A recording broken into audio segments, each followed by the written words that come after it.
Well, hey friends, welcome back to the Another Step podcast. In case we haven't met, my name's Kyle, and this is a show all about the habits, rhythms, and routines that help people become the person they were created to be.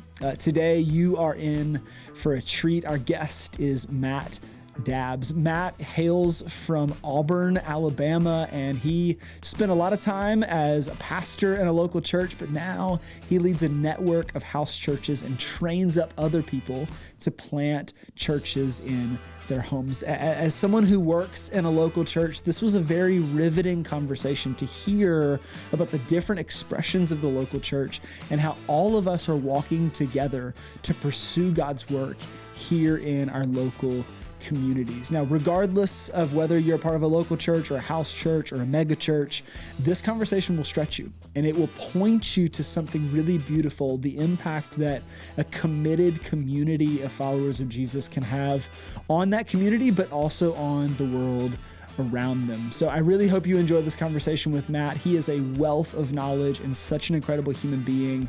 So I hope you enjoy this conversation with Matt Dabbs. Well, hey, Matt, welcome to the Another Step podcast. How are you doing, my friend?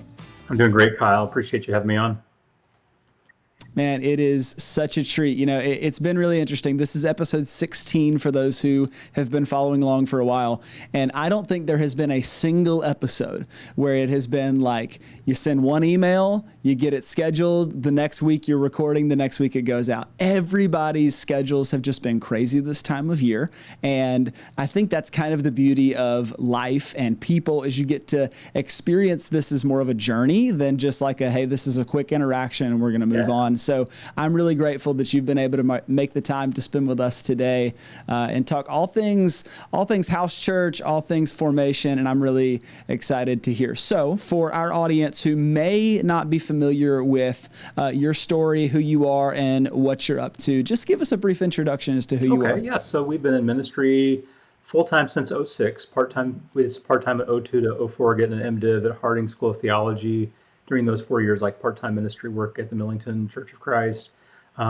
We've done ministry in Florida full-time, California, now Alabama, and when everything from associate, young adult, small groups, lead minister, preacher, all of that. And then in 2020, when COVID happened, we, church kind of just shut down, and we all said, stay home. It's loving things to stay home, not get people sick and all that. And which was fine. But we were like, well, we still want to see people. We want to meet. We want to worship. But maybe we can just sit outside, get camp chairs, mask up, sit in a circle far, far away. It's kind of scary, March of 2020. So we just met outside and neighbors started coming and people started kind of trickling in. And we got up to a couple dozen people. And then we call it big church. Like big church came back online and I was no longer YouTubing pre-records. I was going in. Now I'm doing two things. Like I'm doing my job church, my family too. But and I'm doing this thing at the house. And so what is this thing at the house? Is this a church? Is this a temporary thing? Or what is it? And so several couples started praying about it and we all decided it was a church. And so then I was like, well, how do I do two? Is this right? What does God want? And so I resigned from traditional church ministry in September 15th, 2020. And there's a good, awesome God story there. God literally just paid our bills for 4 months without us asking anybody.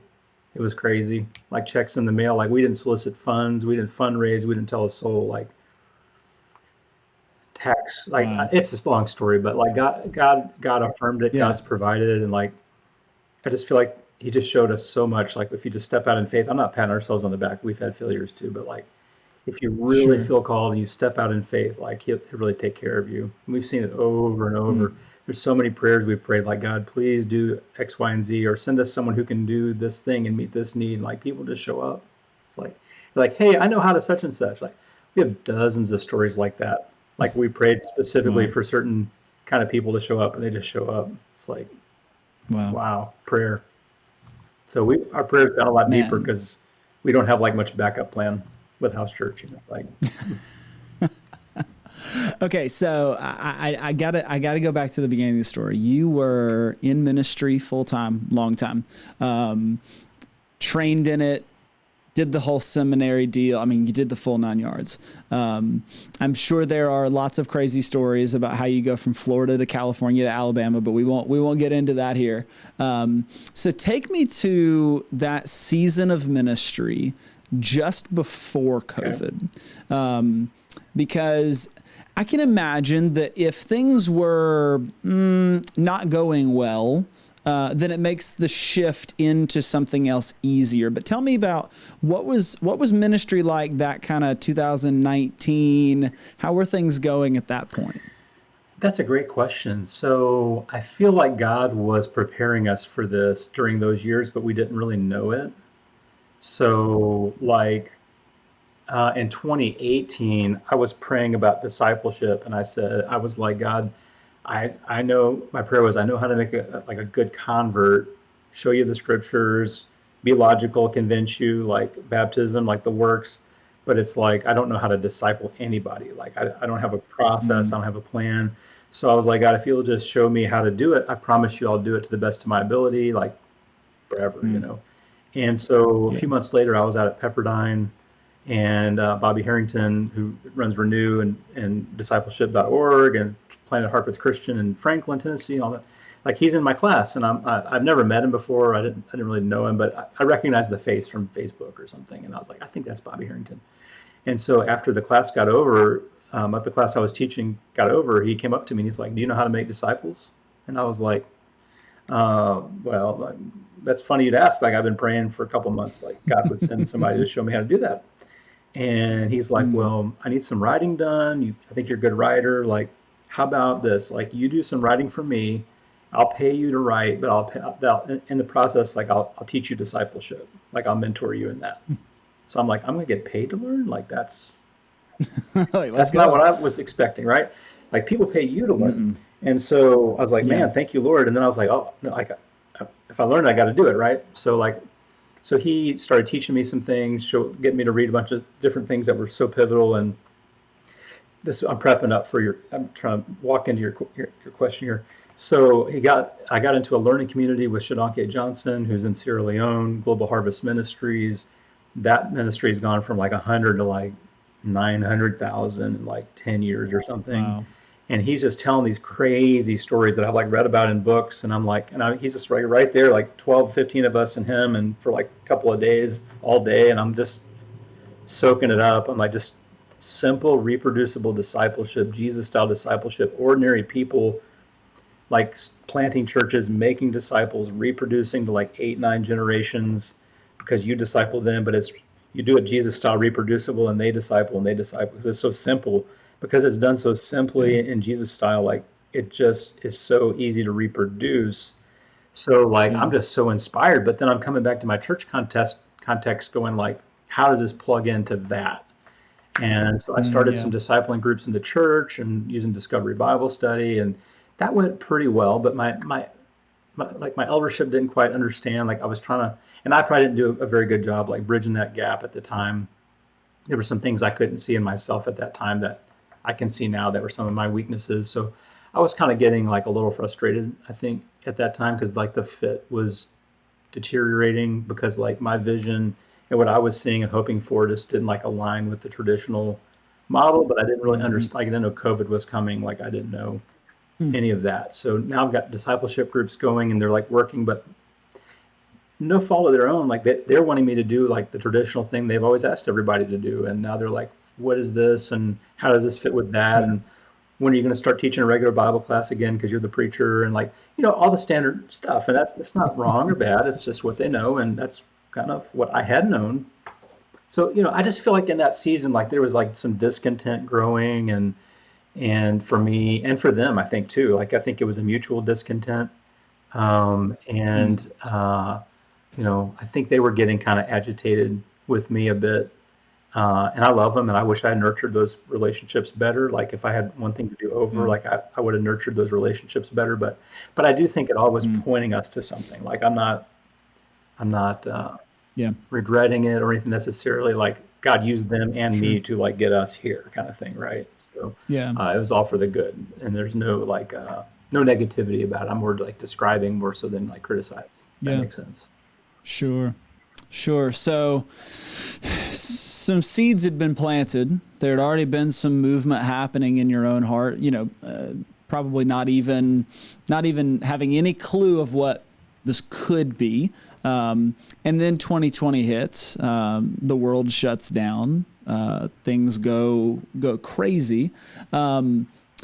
When you started what would eventually become what you're doing now, this initial group of people, who was it? Was this family? Was this just your neighbors? Was this people from the church you were already a part of? What did that kind of beginning stage look like? Yeah, so we let some neighbors know what we were doing. A couple of them went to church with us, but we didn't know we were starting the church at that time. It was just, we just want to get together and not be isolated.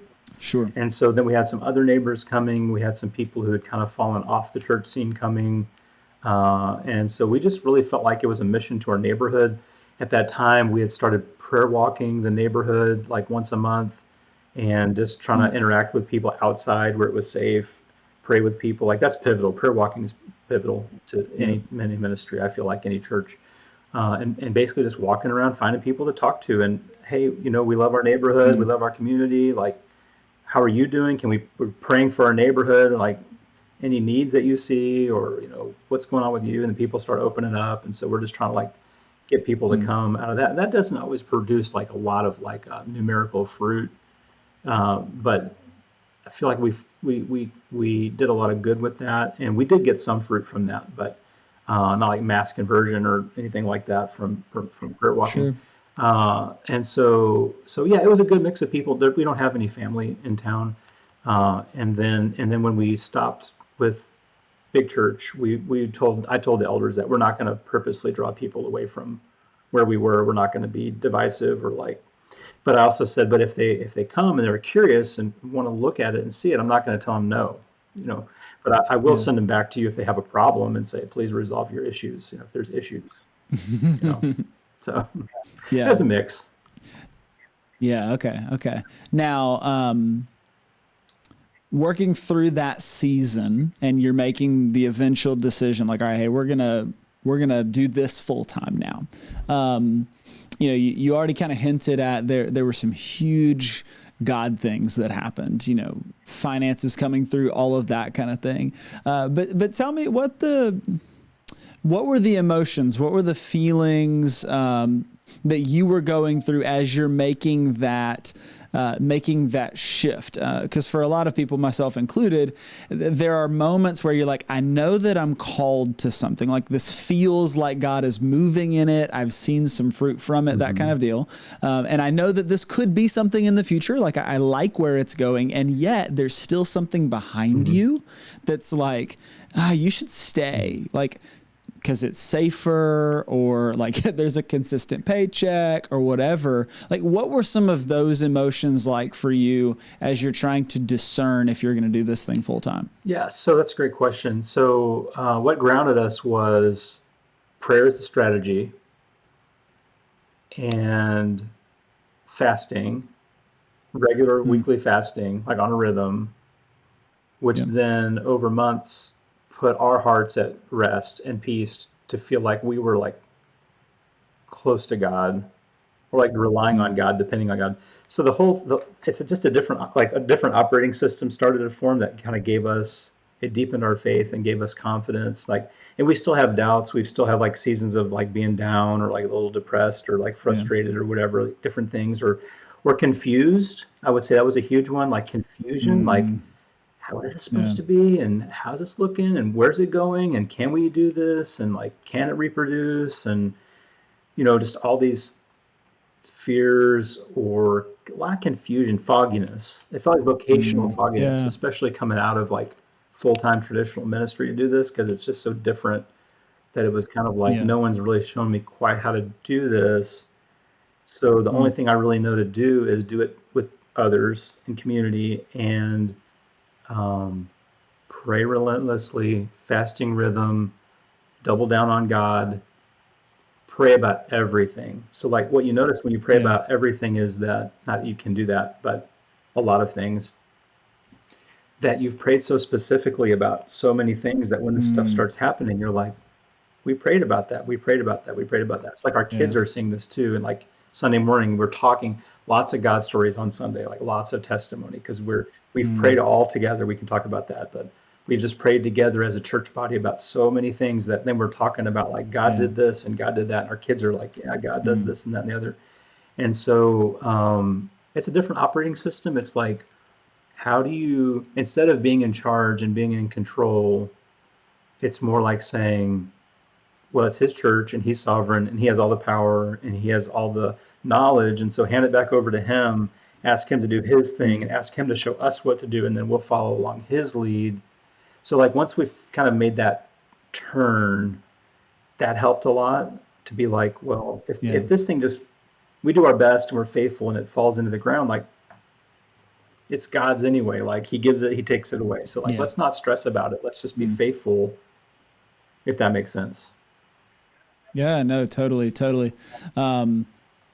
Couple things here. So I think there's a certain faith that is required when you do something like this, regardless of whether it's starting a church or it's a career change or just big decisions in life. I think there's a level of faith.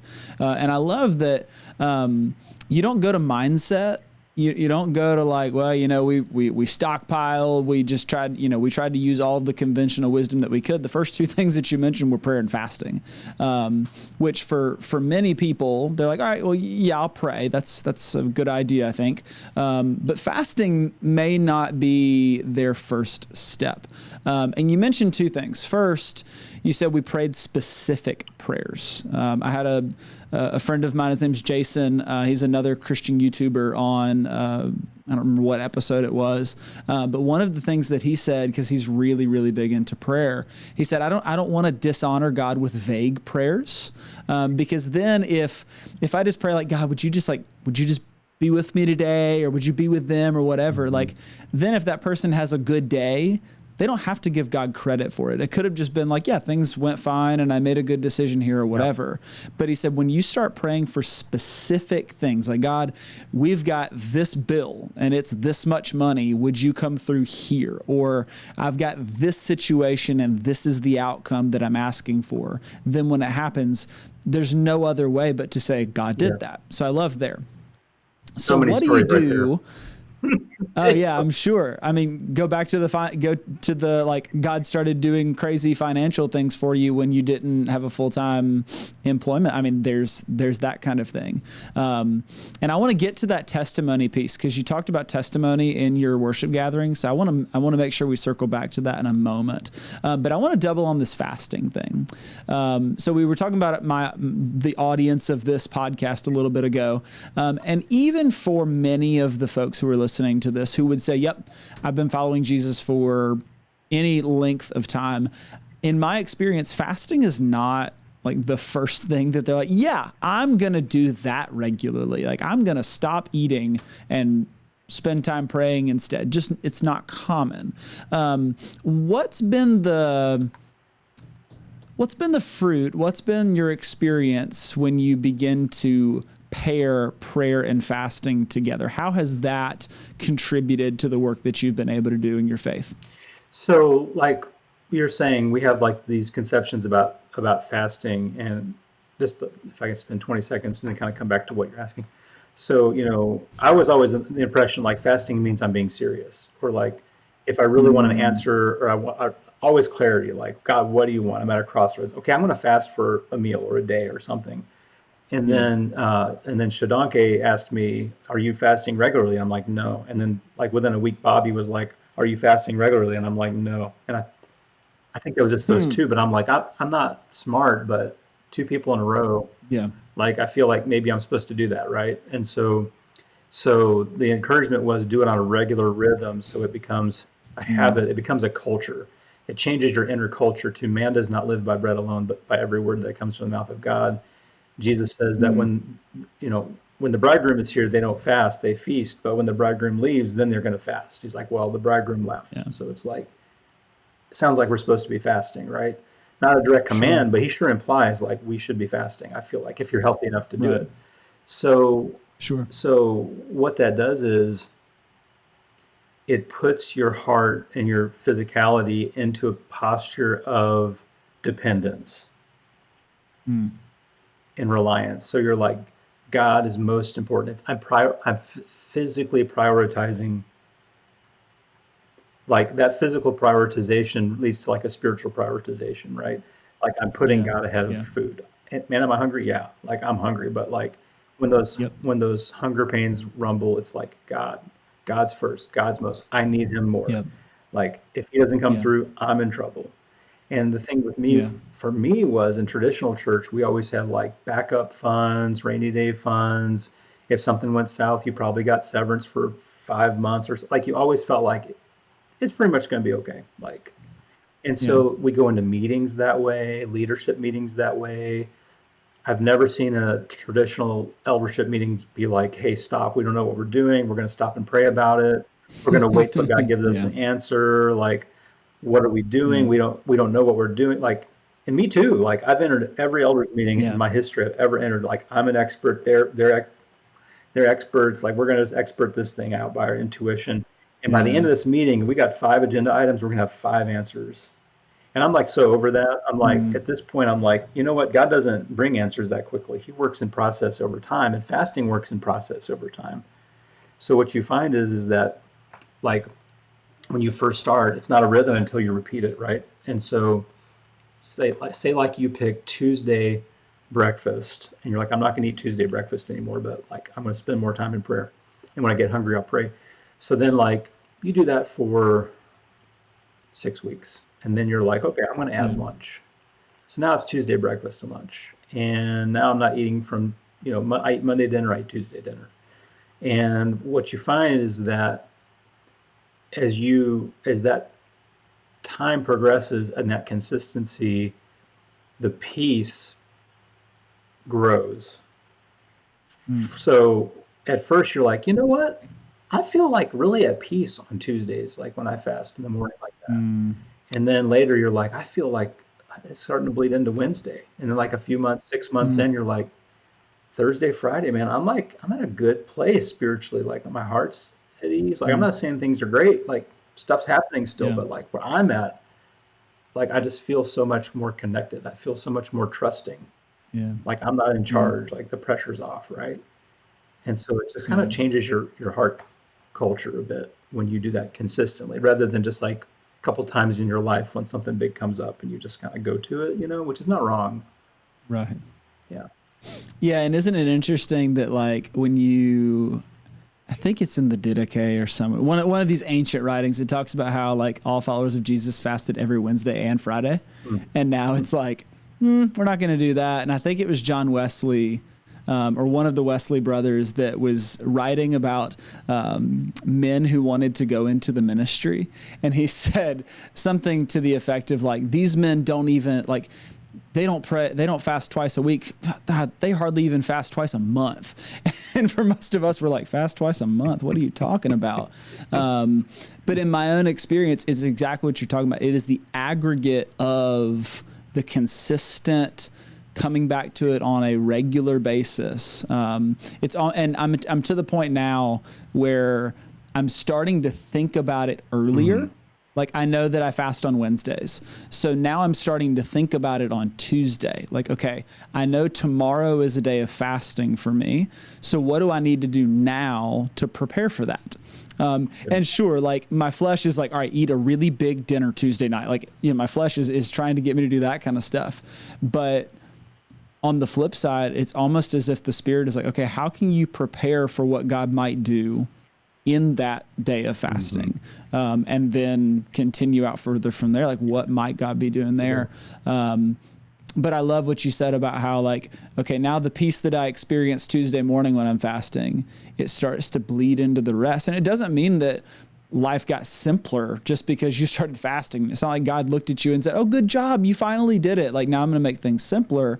It changes the posture of your heart. Instead of trying to grasp into just a receiving, like I'm going to receive what God's going to give me, and I'm going to rely on him instead. So I love where that played a key role in what you're up to and how the people you're serving have experienced you in your relationship with God. So something that I'm regularly thinking about is spiritual formation, discipleship, apprenticeship to Jesus, and one of the things we're working on right now is a rule of life for the families in our ministry.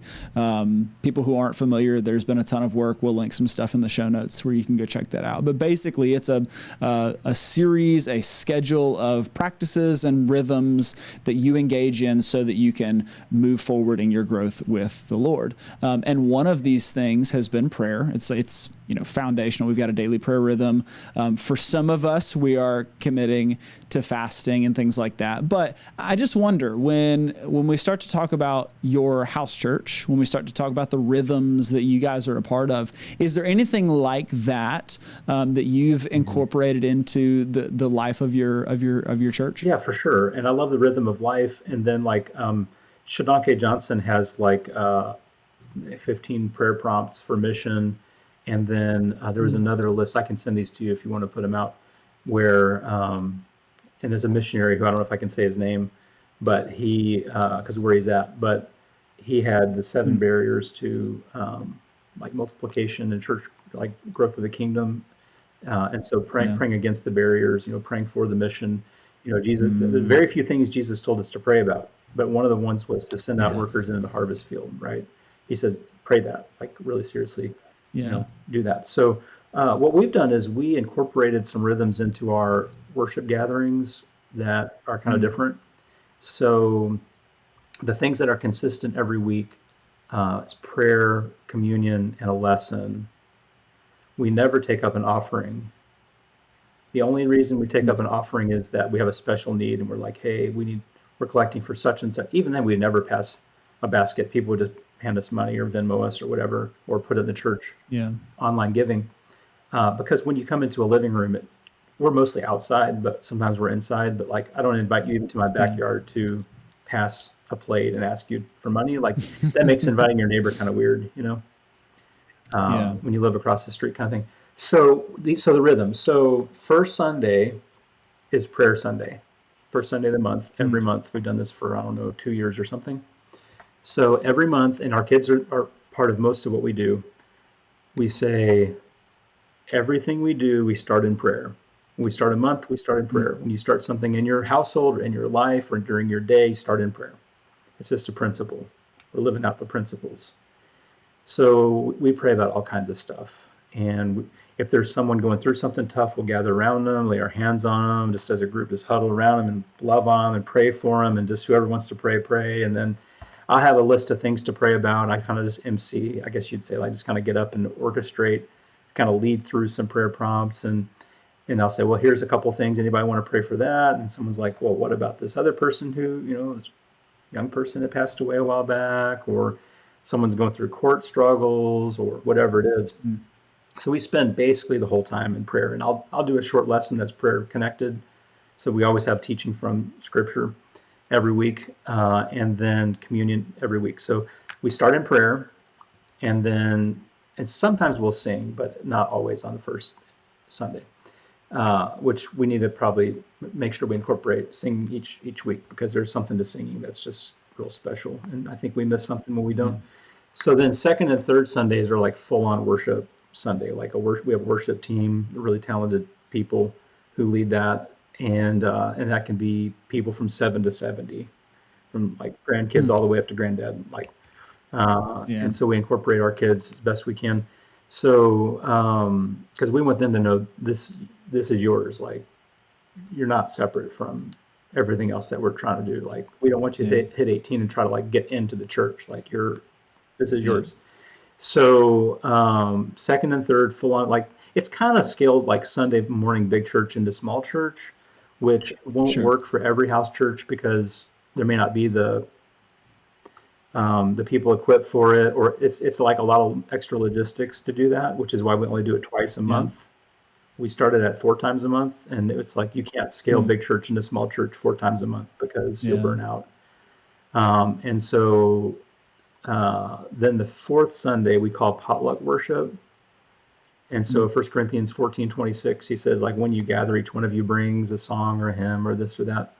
So, and each of these during the week, we have WhatsApp and text groups. And so we always send out, hey, this is this Sunday for such and such, be thinking about it, or bring something to pray about. Or so potluck worship, we always send out a message that says, hey, it's potluck worship Sunday, bring a testimony. How have you seen God working? Answered prayer, a song you might want to sing, a scripture to read, etc. And so the first Sunday, and I'll explain how it works in a minute. So the first Sunday we did that, 3 people brought the same verse, like of all, only 3 verses, and it was all this exact same verse. And we were like, okay. So we're like, just stop the presses, right? Like, why did God want you to hear that 3 times today? And so then we're all contemplating, like, my point is I'm trying to make is that we are connecting our activity and God's activity. Like, we're not deists. Like, God works all the time. Like, he does miracles, he's working, and like we're trying to experience it and notice it like live time with each other. So it's like, okay, you came today and God laid that in front of you 3 times. So what's going on in your life that you needed to hear that? So then people are like, well, this and this, and making these. So all of a sudden in potluck worship, there is no plan to potluck worship, but like every week we do it, there is always a thread that runs so perfectly through the entire conversation that we're like, that was amazing. And then somebody would be like, that's the exact same phrase that I came to say today, like that person just said, and like all these pieces start, because what happens is, and I'm not criticizing big church, but what happens is in big church, we run a program and it needs to run smoothly, efficiently, quickly, without flaw. Know who's going to get up when. They better get up quick and get down quick. Like how many minutes and who's where. And there's no like double spacing of the notes to like give the Holy Spirit room. Like it's like a single spaced order of worship with no room for anything to get in between other things. And we've kind of rejected that. It's not that we're disorderly, but we don't have an order of worship. We do know what songs we're going to sing. We do have someone to lead a communion thought. We do have someone typically who's going to say a prayer. Sometimes we don't. It just happens. So we're just like, you know what? If it messes up, maybe it messed up for a reason. Maybe I can get into a long story on that. But so there's a rhythm, very purposeful rhythm. Start in prayer, worship Sundays, and potluck worship goes like this. So we gathered up and we say, okay, we're just going to sit in silence and we're going to wait until you feel like God is moving you to speak. So just listen. Listen to what you think the Spirit is trying to tell you. And then we'll just shut our eyes, sit there, we'll just wait for however long. And then someone's like, I really feel like, I should bring up that this week I struggle with such and such, or I have this burning question on my mind about such and such. Like, what do you all think about this and that that's been in the news? And it's really troubled me this week, and I don't know why I'm so bothered by it. And then we just talk about it together. It's just very family. This is like 35, 40 people outside mostly. Wow. Yeah, I mean, all kinds of stuff happens with that. But does that, Sure. so we have rhythm. There is a rhythm. There's an organization. See the thumbs up there. Just when you do that right there, it's like that. God kills it, man. So but it's for a purpose. It's very intentional. Yeah. And it gets us out of the way, so we are not in charge of the worship because it's His worship. It's His church. It's not mine. Yeah, I love that. I love that. I love that you start the month in prayer, and then you've got a couple weeks where, like, if somebody's got some history in church or whatever, like, all right, this looks similar. Like, I kind of know what to expect here. But potluck worship, now you're getting into my world here. I want to dig in on more on that in a minute.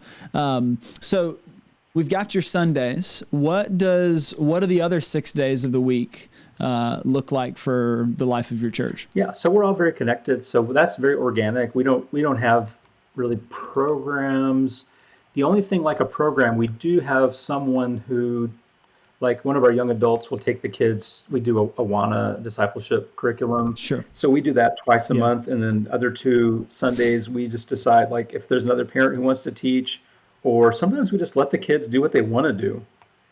It's like we're outside. Like, there's a lake right there. There's woods right there. Like, if you just want to relate and connect and enjoy and have fun, during worship, just do Yeah. it. Like, this is not every week, but like certain weeks we just didn't have somebody lined up. Nobody said Yeah. yes. And it's like, you know what? Let them be. Like, if they want to sit in and listen, which Mm. some of them do, awesome. If they Yeah. want to jump in the lake, do it. Like, Let's this is go. family. Like, this is. So Yeah. one of the points that I think is so interesting is that the word disciple we know is used like 297 times in the New Testament. But if you look that up in Yeah. Bible Gateway, it's Matthew, Mark, Luke, and John, and then it stops. Mm. And is it in Acts? I think it's Matthew, Mark, Luke, and John. So, Mm. so the language, when Jesus leaves, the language changes to brother, sister, family of God, household of faith. Yeah. You know, we always have been said God is our Father since the very beginning, but Yeah. it's familial language, it's household language, household Yeah. code in Paul's letters, right? This is how you are to relate to each other in the body of Christ, but also in your family relationships and in your Mm-hmm. social relationships. So we just see it as like a big family. And so there's not Yeah. like, you're not going to mess up or get in trouble or like strict stuff. We have order. It's not like it's crazy, Yeah. but you know, that's as close to a program as we get. Is we do have some stuff for the kids, and we're trying to do like a once a month kid get together, like preteen get together for Yeah. this like larger group of preteens to kind of get cohesiveness. But then Sure. the rest of it's organic. Like the rest of it is we all know each other, we love each other. Most of us live close, and so we have natural connection. We don't want to programize our connection because that just Yeah. sucks the life out of everything. Once you say, well, you're going to meet here, when and where, and da, da, it's like we just want it to be like you want to be a part of it, you know? Yeah. That's a common thread that I think has been coming up in this conversation a bit, is that you want it piece. You know, we talk about prayer and fasting, and this is like God stirring our desires toward Him. Like, I want to want what God wants. I want to want what God is up to. And now you're getting to like, we want to stir up a group of people that want to be together. Yeah. We don't just show up because of what the church can do for us or what the church can offer us, or, you know, let me drop my kids off so that a trained professional can help them like a baseball coach. But instead, like, we're in this thing, we want the community. But like, I'm a part of what you would refer to as a big church. Our church isn't huge, but like, it's the big church. And I'm a leader of a ministry, and I've got responsibilities and all of the things. And yeah, we have programs. Some of them are, you know, very involved, and there's a lot of stuff going on, and some of them are not. So there's been this question that's kind of sitting in the back of my mind, like, what do you think, because you've got experience in both arenas, what do you think big church can or should learn from a house church model? How can we, those of us who are in big churches, maybe incorporate or start to think a little bit differently, more in line with what you're doing in the house church I think movement? that's such an important question. I'm getting more people asking me that question. So there's a few things here. So one is, I think it's important to note that in house church, there is a different feel, and there's a different, in a sense, a little bit different flexibility. Like,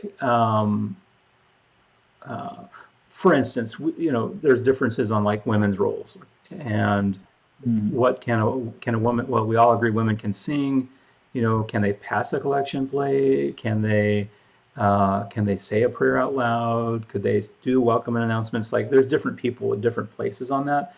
I will say that when you bring church home, it's a lot more natural for everyone to be able to speak, man, woman, and child, like in your living room, than it is like something about walking in the Yeah. big room feels very Catholic. It feels very like, very upfront, big stage. Once you elevate people up on a stage and amplify them out to the masses, and it's one versus the many, that feels like authority. But like when you're like circled up in a living room and you're on couches and someone's sitting by the fireplace and it's like, it just feels like family, and it feels really weird to restrict family members from talking. Yeah. And I could go to the Bible and talk about why I think that's okay too. I'm not Sure. egalitarian, like straight, like the elder thing and all that, but it just feels different in a home than it does in a church. And Sure. I understand fully that, like, to implement changes like can blow up churches and cause to a lot of stuff. So I'm sensitive to that. But to answer your question, Yeah. so that kind of gives the house church a different perspective on Sure. participation and inclusion and the use of gifts within the body in a way that's a little bit difficult for churches that have been traditional complementarian to incorporate in a way that doesn't do some sort of damage, right? Sure. But the things that I think are transferable, and maybe that is transferable for some churches, but the things Sure. that I think are transferable are the leadership operating system, that we need leaders who are trying to tune in with God, not just be business successful people, but they're really trying to tune in with God. They're not going to go anywhere. They're not convinced God is leading them. They're going to be patient. They're going to be prayerful. They're going to be in fasting. They're going to be dependent. They're going to wait on God's lead. And when God gives the green light, they're going to follow God's lead. And I'll share an example that I like to share is the traditional governance model says it's often problem solution. And so somebody complained, and so we have an agenda item, and so we discuss it, and we come to a conclusion, and then we tell the church what we're going to do. Now, that's not a Holy Spirit-led operating system. It's a reactionary operating system. It's not a leadership operating system. It's a reactionary. You're not actually leading when you are just reacting to criticism, right? We feel like it's leadership because the leaders are doing it, but that's not actually like leadership is having a vision and a direction and moving a body of people in that direction. Like that's leadership, which is should be servant leadership. But here's the difference though. Like, so let's say brother so-and-so says, I hate how we're passing communion. It's too inefficient and blah, blah, blah, blah, blah, blah, blah. And so the elders get together. It's on the agenda. Yeah, we've got some complaints about communion passing. And so what are we going to do? And then everyone puts their expert hat on, and there's like 13 different ways of passing communion no one's ever thought of until it got brought up, right?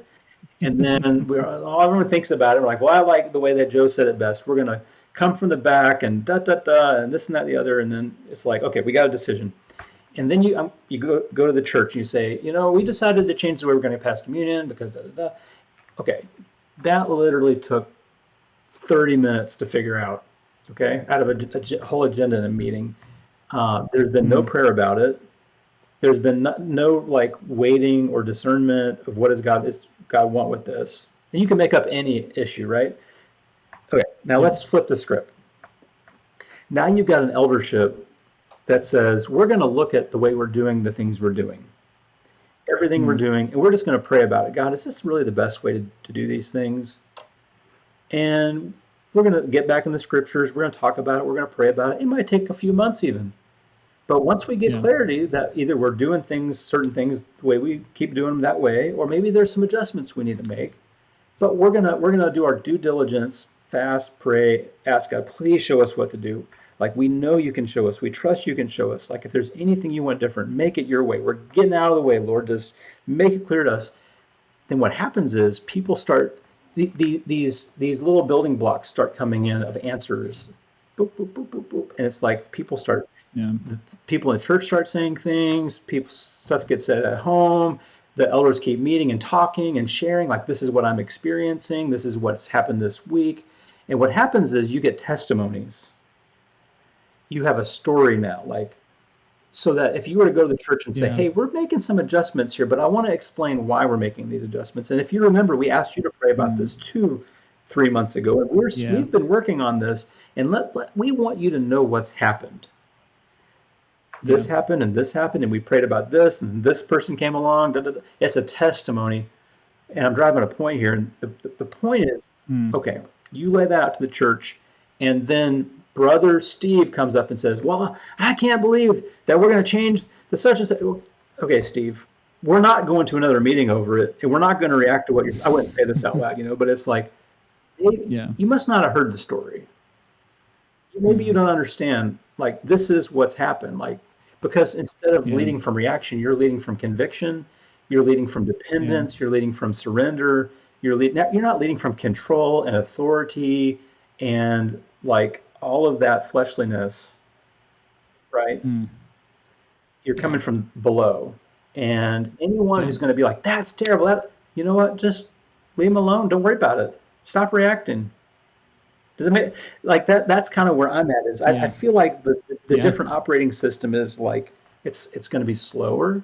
It's going to be more intentional. It's Mm. going to be more prayerful. It's going to involve fasting, waiting, surrender, and then like when God leads and we follow that, then we that brings people along. So what keeps people wanting to be part of the Backyard Church community is we have had so many testimonies of specifically answered prayers in the lives of all those people that they're like, there's no one else I want to be around. There's like no other group. Yeah. This is where I am because we watch God work all the time, you Yeah. know. So that'd be one thing. Prayer walking, non-negotiable. You know, like getting out in the community, downtown, a neighborhood you might be praying about. Get the church praying over a specific neighborhood, and then start prayer walking Mm. that neighborhood and just connecting with people, trying to find the needs of that community, maybe start a mentoring program for the teens or something. If you hear people talk about specific issues in the community, we do a prayer Zoom every Saturday night at 8 for 15 minutes, and we pray for 15 minutes. A couple people from other countries even hop on, and we pray for God to work mightily on Sunday every Saturday night for Mm. 15 minutes. We just, God, please work on Sunday. Let your spirit move. Let us see you're Mm. working. Let us tell of your goodness. And we bring up prayer requests. And like we just, for what, 4 years or something, three plus Wow. years, every Saturday night, 15 minutes. That's simple. Mm. Like that's super. And Yeah. don't make your link public, by the way. We did that. That was a mistake. Um, Whoops. don't, Never know who will show we have a up. prayer team on WhatsApp. Don't make that link public either, by the way. Um, Yeah. and so if there's a prayer need, we can send that out real time. I can say, hey, I'm having a Yeah. discipling meeting with somebody today at 2. If you'd be praying at 2 o'clock, that this person's heart would be open, that God would give me the Yeah. words to say. So we can pray in live time. You know, so Yeah. and so is traveling, just flying out of country today. Was our one this morning. Please pray for them. Pray for his wife when he's gone for the next week. Someone's going into surgery in the next 30 minutes. So we have lifetime prayer going on through our Yeah. WhatsApp. And then there's more things like that, but Sure. prayer is number one, and then that leads to a different operating system for leadership that I Mm. think would be really beneficial. The problem is it's slower. People don't Yeah. like slow decisions, but they're better Yeah. decisions. Mm.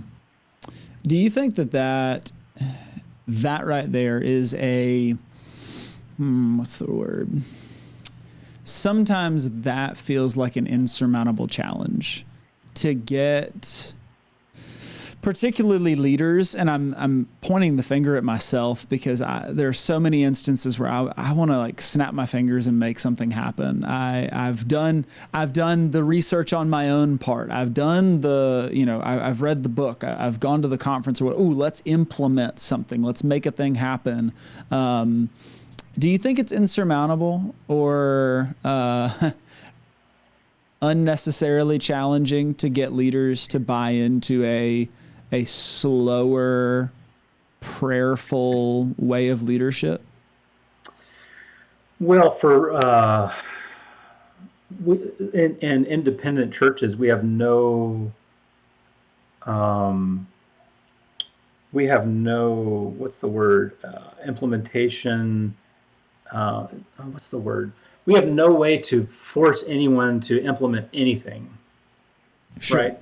So we can't say, well, from now on, all Christian churches, all churches of Christ are going to do. Right. There's no denominational authority to Right. force a direction, right? So then you get into, okay, so that's a local decision by a local leadership. Now that's a plus and that's a minus. On the plus side, that means that literally your eldership could watch this interview or hear your heart or whatever, or God can we've just seen God just do stuff that we were like, we've been trying really hard. We're just going to get out of the way and just say, God, you just take care of that. So Yeah. the plus side means that like literally your eldership can say today without anyone over the top of them going, no, we're going to do that.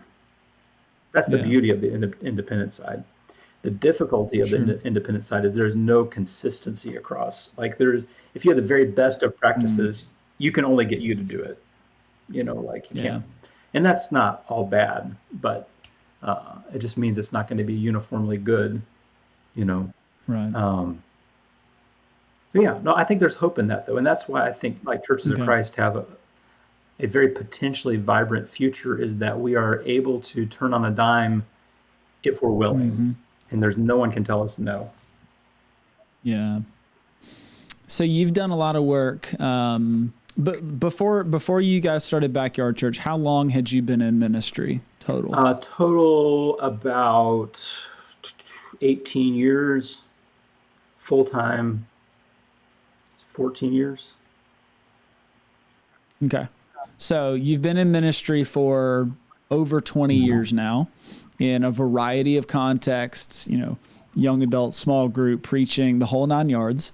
And now you've been leading Backyard Church, House Church movement since 2020.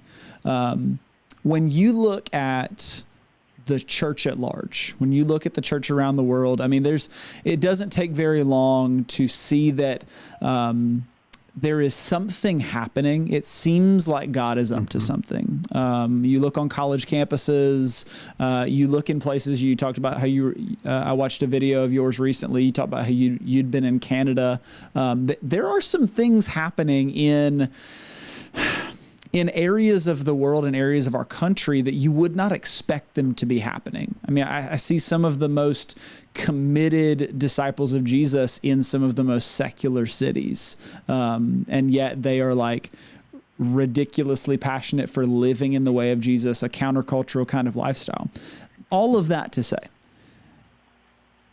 what encourages you about the church at large, including big church, house church, the whole 9 yards? What encourages you right now about the church? Yeah, and there's never a judgment about what kind of church, like church size, that like we figured it out, we cracked the code, like there's never any, like God uses everybody, and so we promote everybody.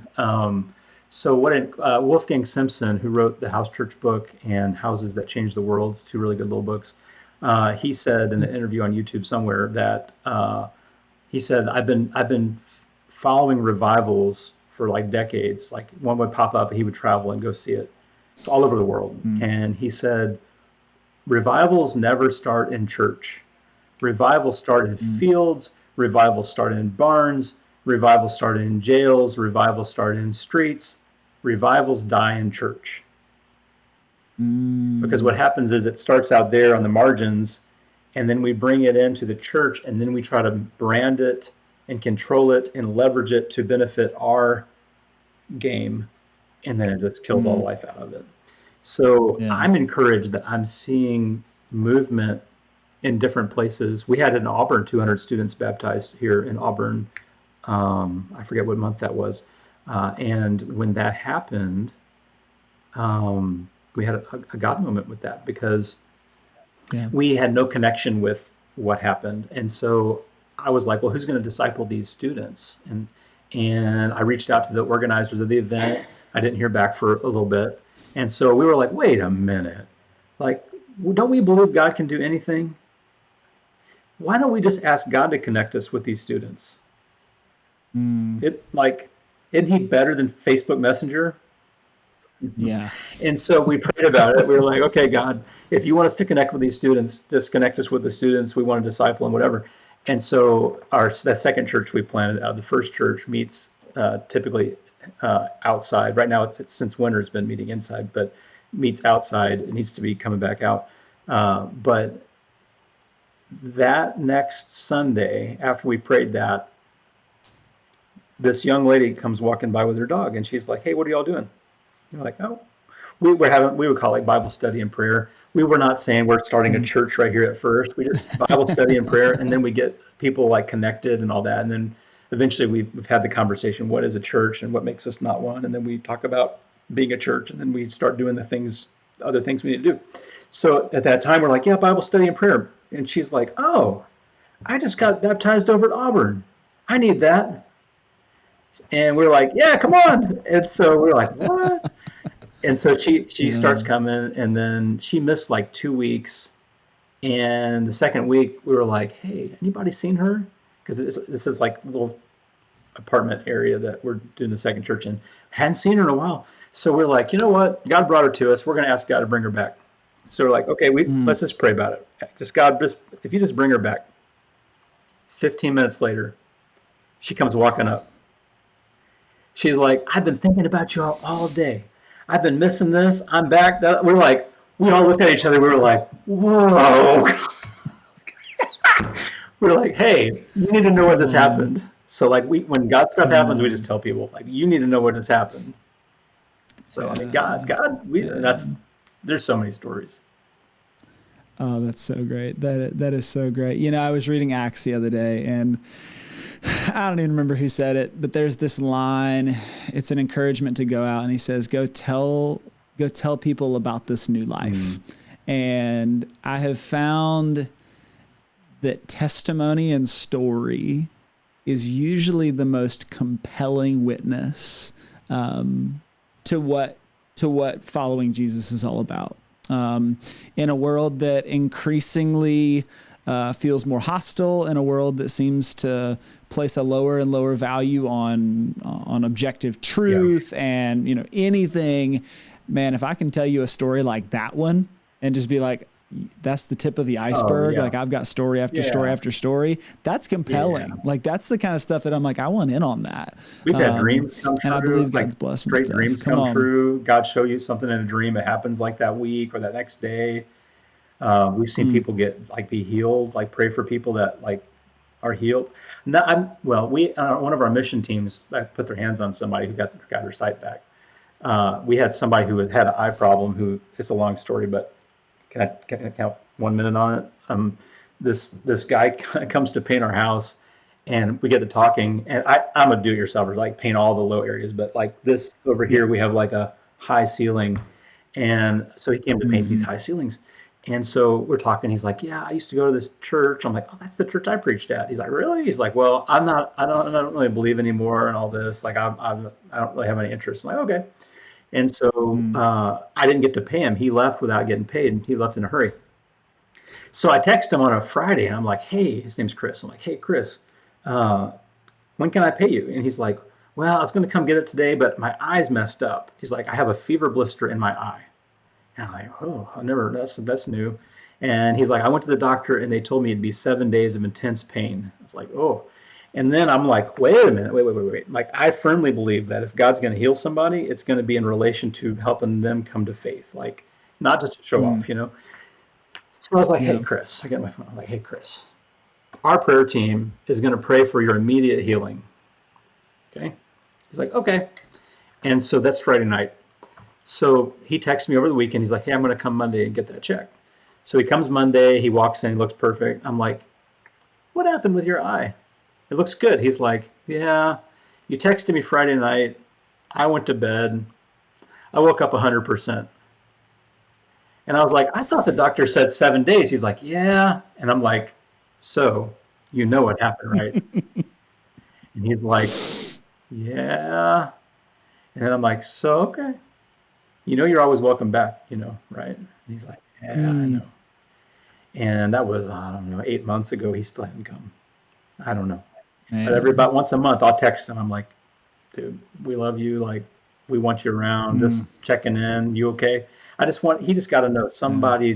something's still poking him. Somebody's still, loving Yeah. him, and God's still paying him. Yeah. So, Mm, the story in Uganda was they ran into a boy who said they wanted to put him in school because that's the way out of poverty. And this young mm, man said, "I can't go. My mom is blind, and we live in the slums, and this is like nighttime in Kampala." So the mission team drives to the mm. slums in the van, and they're like, "Go find your mom." And so he brings the mom in the van, and she's blind, and he's like, "I could go to school if she wasn't blind." And they're like, "Well, let's pray for her to see." And they put their hands on her, and then she sees. And then Stop. now that the guy's in school. Okay, I Mm. mean, like, is that made up? Did they just come home and make that Oh, up, or what? no. I mean, like, why can't? And 10 years ago, Yeah. I would have been like, "I don't think so, Matt." Yep. But like, why not? Like, Mm. why not? I would, Yeah. yeah. There's a lot more there, but I would rather be wrong thinking God did Yep. that than be Yep. wrong saying he wouldn't do it. Mm-hmm. I've learned that I'd rather just give God the credit even if it was just like, yeah, I made a good decision. No, I'm gonna give God credit. Like God made that happen. Like I would way rather just live with that kind of availability to what might be, instead of trying to always make it about me. Well, Matt, dude, I could literally listen to you tell stories like this all day. And maybe one of these days, we've got a couple of students. One graduated from our youth ministry last year. He's at Auburn, and a student who graduates this year will be at Auburn on the diving team at Auburn. So who knows? Maybe one of these days we'll actually be able to make a trip down to Auburn and see. I'm a Clemson Tiger, so Auburn and Clemson feel very similar to me. They look similar. They've got very similar vibes. So I think like if I had to go somewhere down there, it'd be there. Anyway, but I appreciate you. I really appreciate the work that you're doing, the way that you continually make yourself available to what the Spirit of God is doing, and the way that you have just continued to walk by faith moving forward. It has been a blessing for those of us who often dream of things like this, of what you're up to. It's really inspiring to hear, and makes me want to walk into ministry with a different perspective. I've literally been sitting here taking notes on how I can be a better leader in my own context based on the stuff that you guys are doing. So I just bless you for it. But before we wrap up, before we let you go, we end every episode with what we've lovingly referred to as rapid fire-ish questions, because they're never very rapid.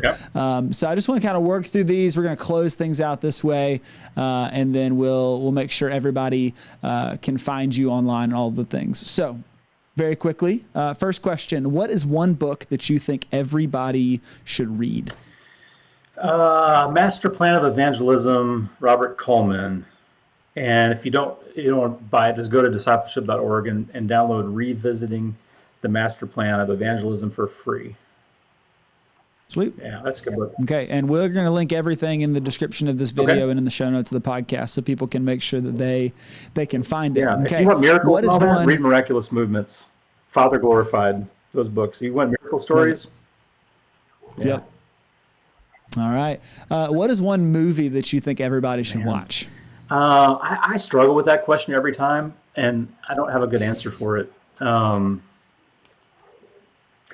Like we watch a lot of Marvel movies with our kids, so like I like Doctor Strange because the ending's weird, but I love the redemptive factor of like he's just so full of himself and then like gets humbled and like is there to serve and all that. I really enjoy that movie a lot. Yeah, because it's so easy to be prideful. It's like, man, we got to be. Yeah, that's the best answer. That's good. There's so many good movies. I love it. Okay, what is one quote that you live by? Oh goodness. What first comes to mind is man shall not live by bread alone, but by every word that comes from the mouth of God. And I guess that's Jesus quoting Deuteronomy, or is it, and there's a long story to that too, but yeah, that's important. That's really important. That's a good one. Love that. Okay. So thinking pretty practically, what is your morning routine? Oh man, so we've got kids that are 13 and 15. So right now it's just trying to get them out the door. But on a perfect day, we've got Shadonke's prayer prompts, we've got the 7 barriers prayer prompts, all those things that go into kind of getting things straight. I can share that with you if you want to put it out there. Sure. Very good. Yeah, I've got a almost 8-year-old, a 4-year-old, and a 3-year-old. And if we didn't homeschool, golly, I cannot even imagine what mornings would be like. We were in public school for 2 years and decided to homeschool. And those mornings, it is a circus to get out of there. So I feel that don't get bent out of shape over a morning routine. Grace, lots of grace. Yep, that's right. That's right. All right. If you had to eat one meal every day for the rest of your life, what would that meal be? I'd have to go with I would say a hearty pizza, but because it would be every day, that would just be too full. So I guess I'd say like something kind of lean, like a plain pepperoni with some vegetables on it or something like that, maybe. Okay. All right. See, we went a long time on the show interviewing youth pastors, and it was like every one of them was like pizza, pizza, pizza, pizza. And I'm like the one youth pastor that's like, if I could like not eat pizza ever again, I'd be all right. Yeah. But man, okay, yeah. All right, final question. If you could get in an airplane and go to your nearest airport, and they've got this new airplane where you can be anywhere in the world in 1 hour from where you are right now, where would you go? And who would you take with you? I think I would go, if there weren't conflict there, I would take my wife to Israel. Love to do that. We're definitely going to do that sometime. I don't know how it is right now. Love that, yeah. How about you? Yeah, that's definitely one of those spaces. Have you answered this yet? Do we need to flip it? Slowly. Occasionally I will respond. This one in particular today, I would wait until next year, because next year is my 10-year wedding anniversary.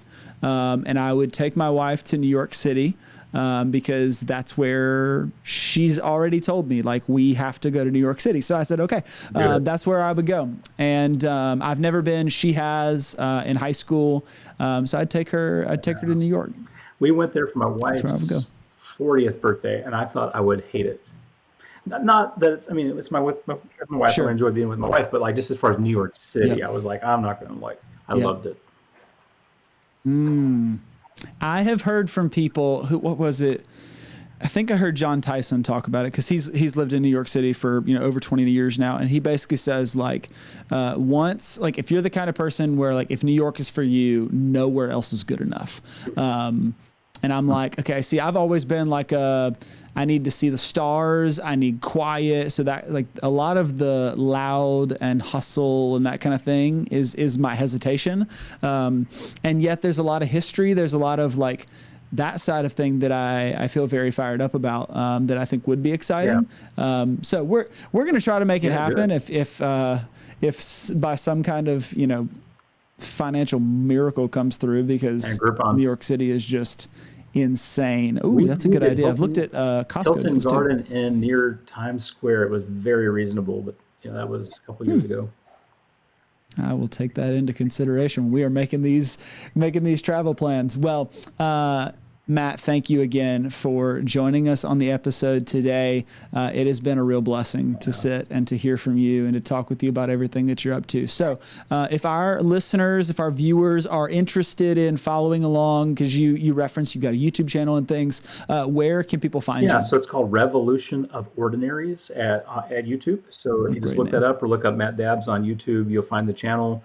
We've been really focused on discipleship, house church planting, and kind of doing some like not anything negative, but kind of like the challenges of the institutional church model, and just kind of where that leaves us pragmatically looking into the future, kind of maybe some shifts that are taking place. So yeah, love it. It's a great channel. We talked before we started recording that one of the secrets of YouTube is like, get to the point quickly. And you are incredible at doing that. There's no fluff at the beginning that I have to sift through. It is, you dive into the content, and every video is meaningful and informational and helpful. So thanks for all the work that you're doing there. We'll link everything down in the description of the video and the show notes of the podcast, so that people can easily follow along with what you're up to.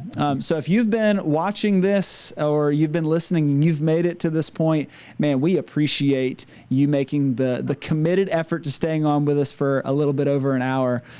My prayer is that this has been a blessing for you, whether you're a part of a big church or a house church or no church at all. My prayer is that this has helped you to take another step in the journey that you're on with God. And if there's anything that we can do to help along with that, leave a comment, send us a message. We would love to be a part of that journey with you.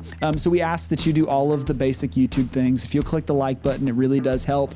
If you'll leave us a rating on podcasts, because it's really hard to grow podcasts organically. So we really say thanks for the reviews and the ratings that you give us. But until next time, grace and peace, my friends. Watch another one of Kyle's videos after this one. You got to watch another one. Come on, let's go. All right, guys. Thanks, Matt. Have a good one. You too.